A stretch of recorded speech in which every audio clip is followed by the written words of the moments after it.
Hai, kami dari Kerajaan Singasari, kelompok 8, 11 IPS 3. Anggota kelompok kami terdiri dari Frilia Safitri, Nabila Laila, dan Aufar Satria.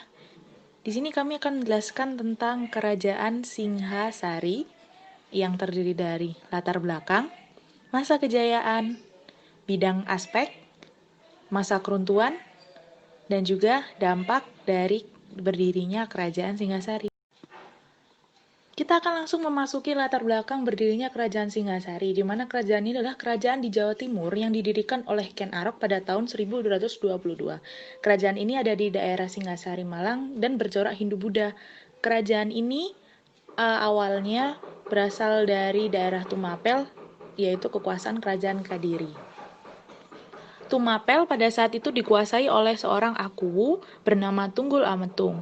Dan berkat jasa dan bantuan pendeta, Ken Arok menghambakan dirinya kepada sang Akuwu. Ken Arok tertarik dengan istri Tunggul Ametung yang lalu Ken Arok membunuh Tunggul Ametung. Lalu Ken Dedes dipersunding sebagai istrinya yang waktu itu mengandung anak tunggal Tunggul Ametung. Ken Arok merebut Tumapel, lalu lahirlah seorang anak bernama Anusapati yang akan membunuh Ken Arok karena dendam terhadap pembunuhan ayahnya. Lalu Anusapati menjadi raja kedua dari Kerajaan Singhasari pada tahun 1227 hingga 1248. Masa kejayaan Kerajaan Singhasari yaitu saat dipimpin oleh Raja Kertanegara, di mana Kerajaan Singhasari sebelum dipimpin oleh Kertanegara yaitu Anusapati, Singhasari belum terkenal. Ken Arok yang menjadi pendiri Kerajaan Singhasari mendirikan Wangsa sendiri bersama Wangsa Rajasa. Wangsa ini menempatkan Kertanegara sebagai Raja Pamungkas Singhasari, sekaligus raja pertama yang melibatkan hubungan dengan raja-raja di luar negeri.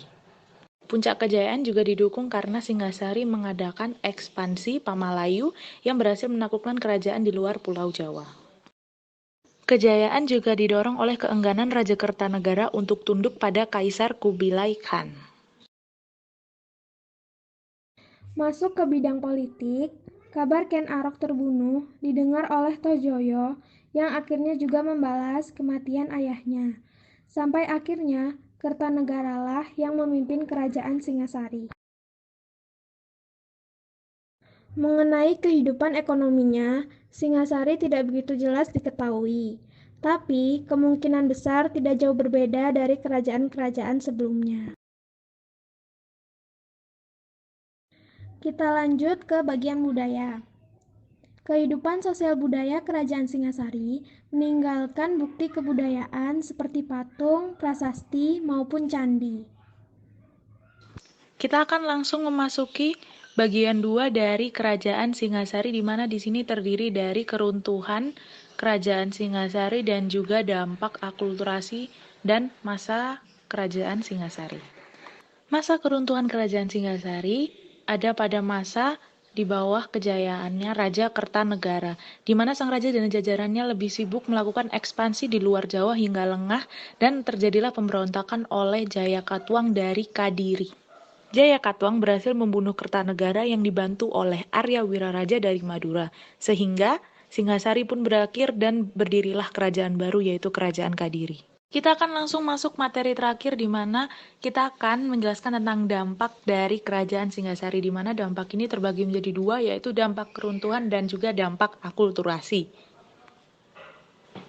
Dampak keruntuhan dari Kerajaan Singhasari ini menciptakan babak baru di mana menantu Kertanegara yaitu Raden Wijaya diampuni oleh Jayakatwang dan diberi sebidang tanah, di mana sebidang tanah ini dijadikan Raden Wijaya menjadi sebuah kerajaan paling besar di Nusantara, yaitu Kerajaan Majapahit. Lalu selanjutnya ada dampak akulturasi di mana dibagi menjadi 6 aspek, yaitu aspek dari bahasa, religi, organisasi kemasyarakatan, sistem pengetahuan, peralatan hidup, dan juga kesenian.